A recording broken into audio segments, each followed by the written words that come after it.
You've quit before, haven't you? You told yourself next time will be different. You made plans, you made promises, but somewhere along the way, it all slipped through your fingers. And here you are again, looking at another dream that never made it past the halfway mark. You tell yourself, maybe I wasn't ready, or maybe it wasn't just meant to be, but deep down, you know that's not the truth. You didn't quit because you didn't care. You quit because you got tired of being disappointed. You quit because somewhere along the way, you started believing that every time you try, life just finds a way to break you. You quit because pain got louder than purpose. Because comfort whispered louder than calling. Because fear disguised itself as logic and told you it was safer to stop. And I get it. You've been hurt before.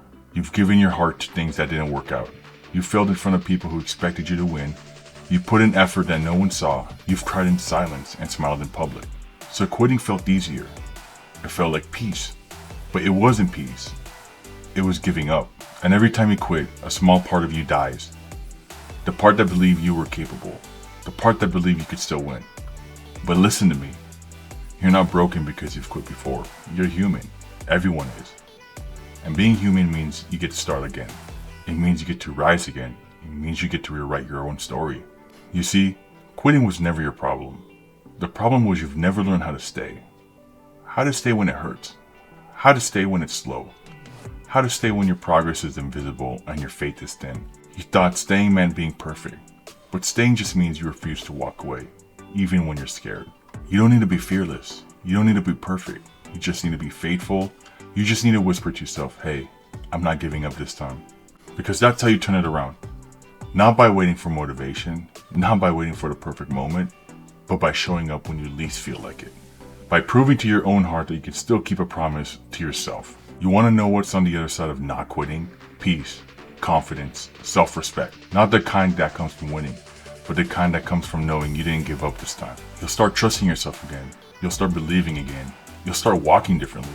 Not because the road got easier, but because you got stronger. And one day, you'll look back at the version of you that wanted to quit, and you'll thank them for holding on just a little longer, because that little bit of faith, that tiny flicker of hope, is what changed everything. So when you feel like quitting again, when your mind tells you it's pointless, when the voice of fear gets loud, remember this moment. Remember why you started. Remember that same fire that got you here. It's still burning inside of you. You're not weak. You're not a failure. You're a fighter learning to finish. And this time, you don't stop when it gets hard. You stop when it's done. So keep going, even if you're crawling, even if no one's clapping, even if it feels like the whole world forgot about your name. Because one day, they'll remember. They'll remember the one who didn't quit. And most importantly, so will you. Now, let's go get it.